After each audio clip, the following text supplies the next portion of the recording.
Have you ever wondered, after the age of 70, is it really necessary to maintain a large circle of friends? Or perhaps having fewer relationships is actually the key to a more peaceful and happier life?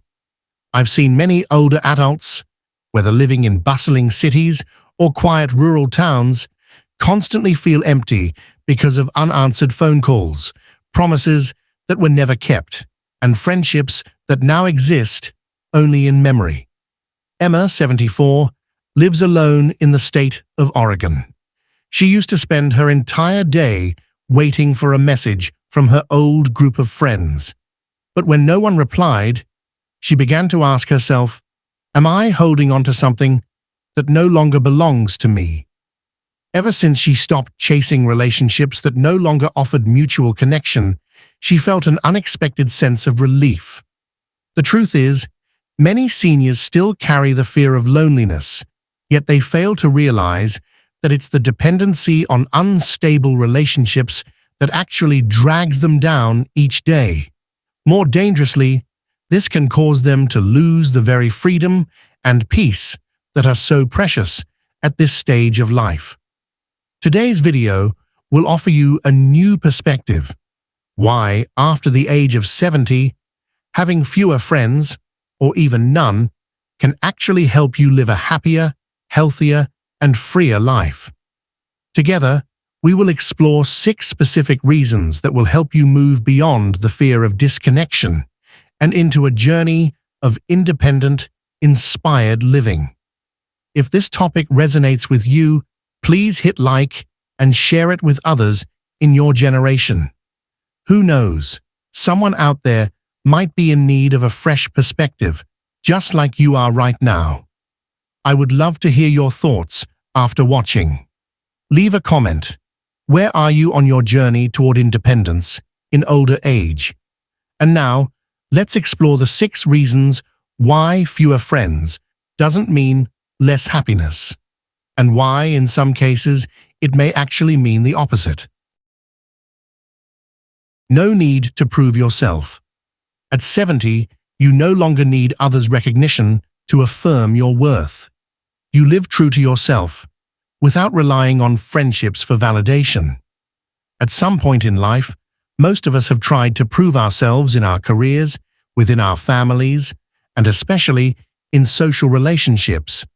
But after 70 years of living and experiencing, you've moved beyond the phase of needing that recognition. You no longer have to prove anything to anyone. You've lived a life full of choices, mistakes, growth, and learning. You don't need any more evidence to prove that you deserve respect, to be heard, or to be loved. More importantly, you don't need to maintain relationships just to feel valuable. The problem is, society often praises those who are socially active, those with wide networks of friends, who attend gatherings and always seem busy connecting with others. This creates an unspoken pressure that you must belong somewhere to prove that you're still doing well, still loved. But what is the truth? The truth is, your value does not come from how many people you can call each week. It doesn't lie in how often you're invited out to lunch or how many likes you get on social media. Your worth comes from within, from how you've lived, how you feel when you're alone, and whether you are at peace with yourself. Now is the time to shift your mindset. Instead of trying to sustain social relationships just to feel validated, begin to see yourself as a complete being. You don't need someone to confirm who you are. You can live true to yourself, in your own way, without seeking approval or applause. So, what is the practical solution here? It's learning to let go of the need to prove yourself through others. Choose to live by your own standards. Do what you enjoy. Say no to what doesn't interest you. Choose activities that bring you peace, rather than chasing busyness just to avoid the feeling of being left out. You can start simply.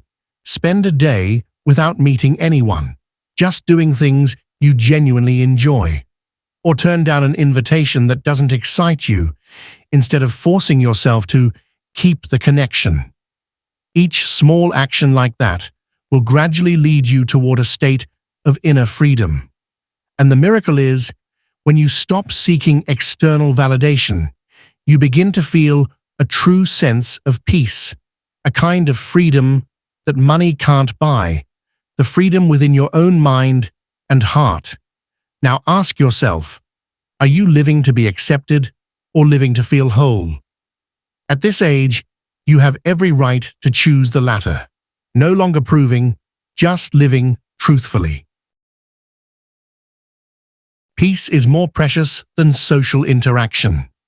Quiet moments and freedom from social obligations become more important.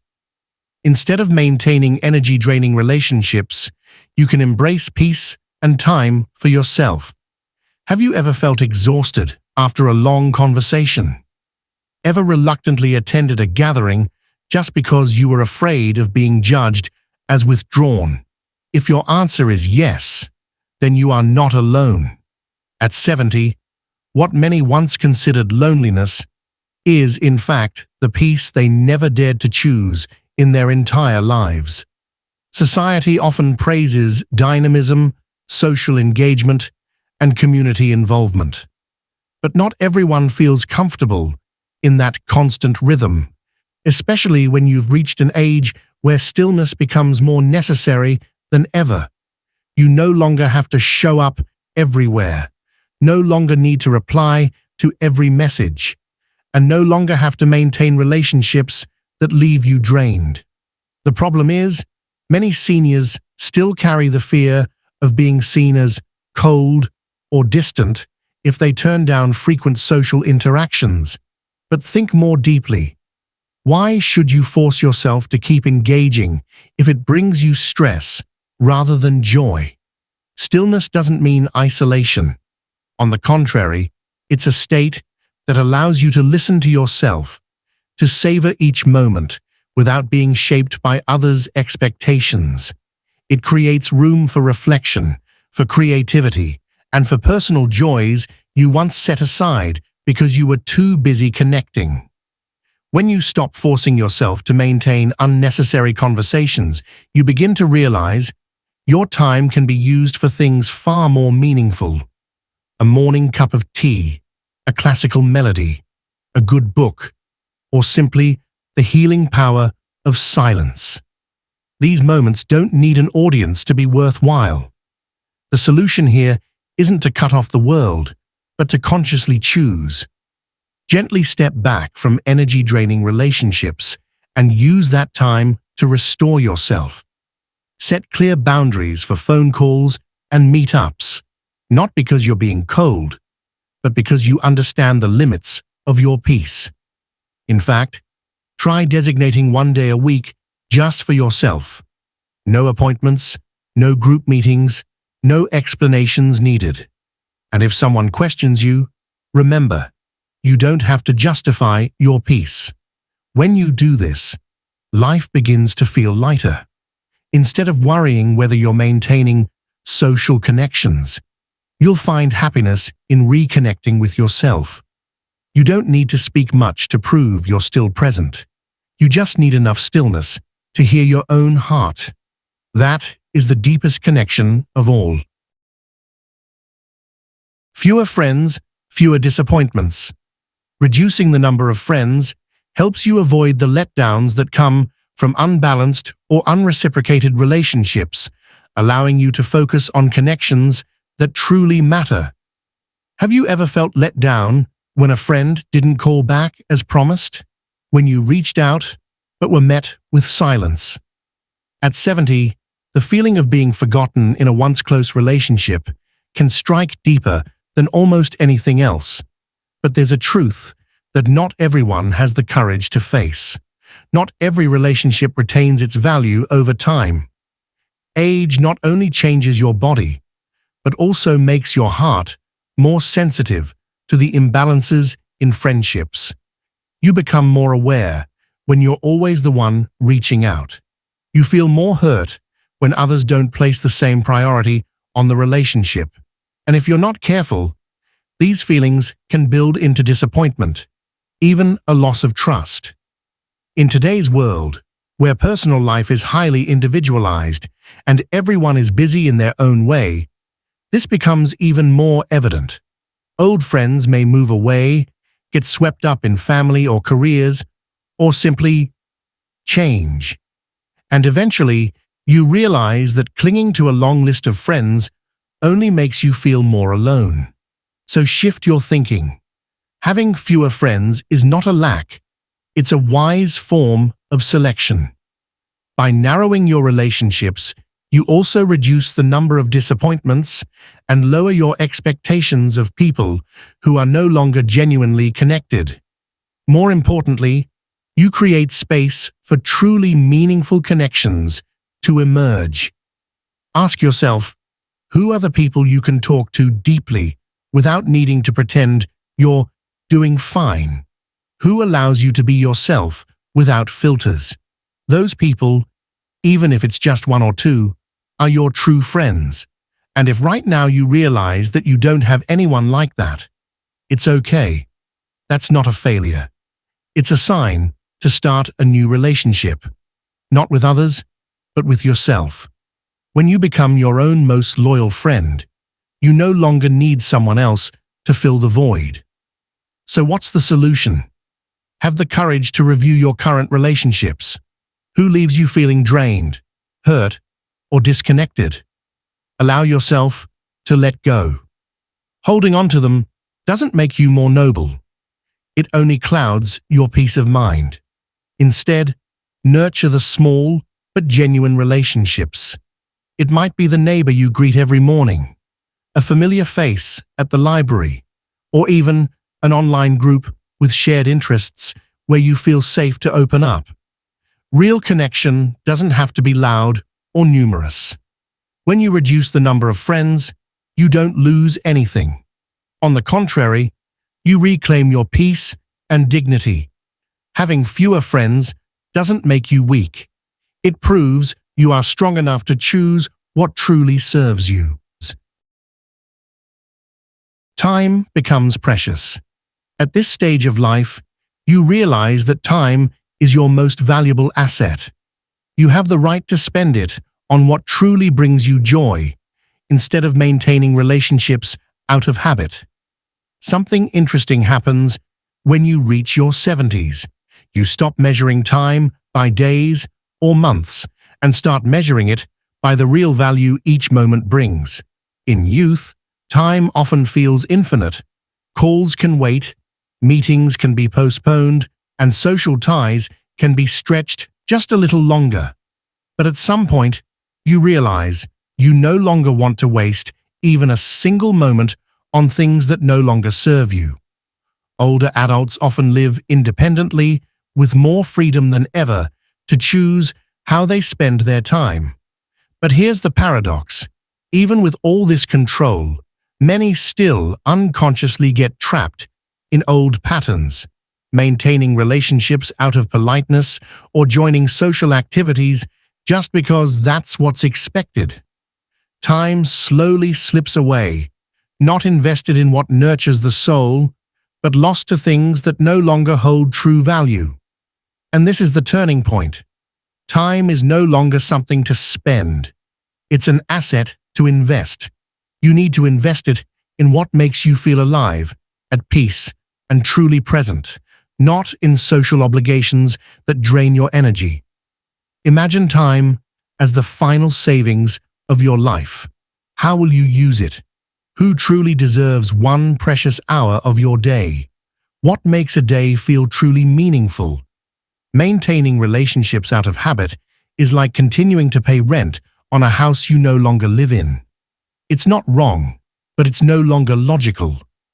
Cutting off connections that no longer bring value is how you return time to yourself. And when you do that, you create space for new experiences, whether that means learning a skill you've long postponed or simply enjoying an uninterrupted afternoon.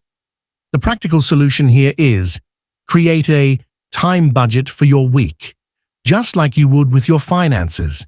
Decide clearly. How much time do you want to spend on yourself, on your hobbies, on rest, and on people who truly bring you comfort? Track it for a week, then adjust. You'll be surprised how fulfilled and grounded you can feel simply by reorganizing your time with intention. Time is something you can never get back, and no one knows how much they have left. But you can control how you live each hour, each minute that remains. Don't let it pass in draining conversations, hollow social ties, or gatherings that leave you feeling like you have to push through. Instead, choose to live each day more fully by doing only what's truly worthwhile. Because at this age, living less, but more deeply, is what brings true wealth. True friendship comes from within. Happiness doesn't depend on how many friends you have. It depends on how comfortable you are with yourself. When you enjoy your own company, you gain freedom and peace. When we're young, we're often taught that having many friends is a sign of a happy life. But after decades of living and experiencing, you begin to realize that the most important, the deepest, and the most lasting relationship in life is the one you have with yourself. The truth is, you can be surrounded by a crowd and still feel lonely. Conversely, you can spend an entire day alone and never feel empty. If you truly know how to befriend yourself, this isn't a skill, it's an awakening. When you learn to accept, love, and appreciate yourself, external validation becomes secondary. Many older adults tend to worry as their social circles shrink. Children grow up, friends move away, and community rhythms slow down. But this doesn't have to be a loss.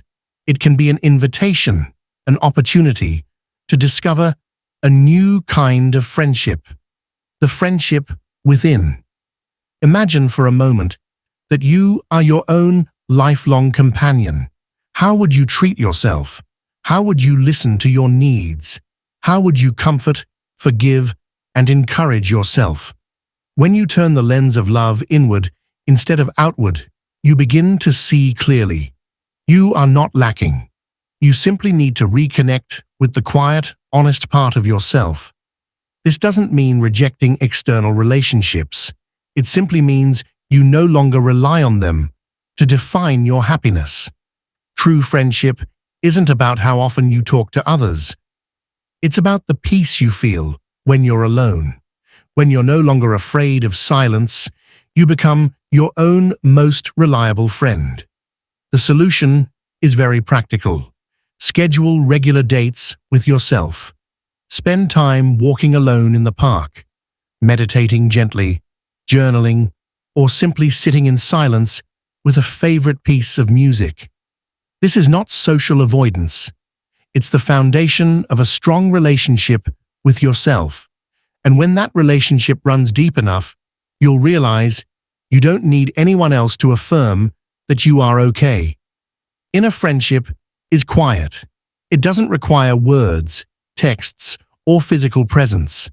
It's the feeling that you can breathe easily, relax fully, and laugh alone without it feeling strange. It's the foundation that helps you face all of life's changes, from illness to solitude, with greater resilience. Remember, at this age, you don't need someone next to you just to fight off loneliness. You simply need to reconnect with yourself, the one who's been with you through all the highs and lows of life. And when you do that, no absence will ever scare you again. Letting go opens the door to a more fulfilling life. Letting go of relationships that no longer serve you allows you to focus on what truly matters: your personal interests, your health, and your peace, leading to a lighter and more satisfying life. Perhaps one of the hardest parts of growing older isn't physical decline or memory loss. It's letting go. Letting go of people who were once very close. Letting go of relationships that once centered your life, letting go of the image you held of yourself in the past. And yet, paradoxically, it is this very act of letting go that becomes the gateway to wholeness. We often carry too much: unfulfilled promises, friendships that have faded, conversations we continue out of politeness. Each of these takes up space in your mind, space that could otherwise welcome new things, positive things, and things that genuinely suit the stage of life you're in now. Many older adults stay tied to old friend groups, clubs, or communities for the sake of tradition, long-term bonds, or simply to avoid offending others. But when attachment begins to feel like an obligation, the joy that was once there fades, replaced by fatigue and heaviness. Letting go in these cases doesn't mean abandoning others. It means choosing to prioritize yourself, something you may have rarely done throughout your life. And when you truly let go of what no longer nourishes your soul, you'll begin to see new space appear. In that space, you can return to long-lost hobbies, maybe gardening, painting, hiking, learning music, or simply taking charge of your health. These small things bring with them the feeling of truly living. The solution begins with honesty.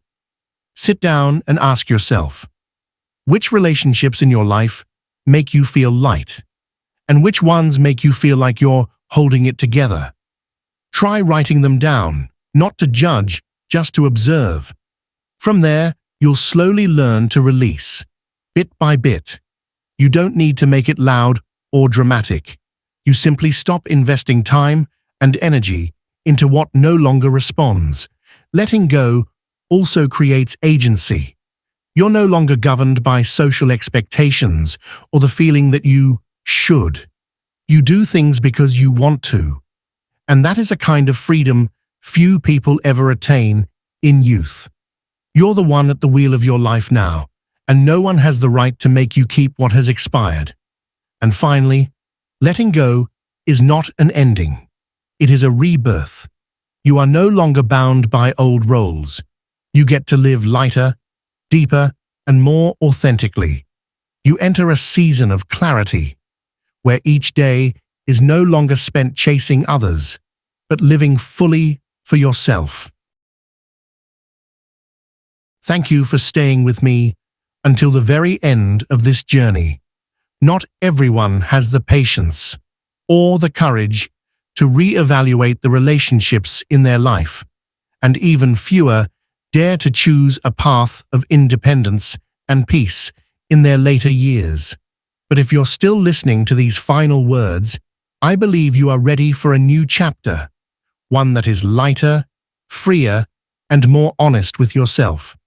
Together, we've explored 6 reasons why not having many friends after 70 isn't a sign of loneliness, but rather a reflection of deep inner maturity.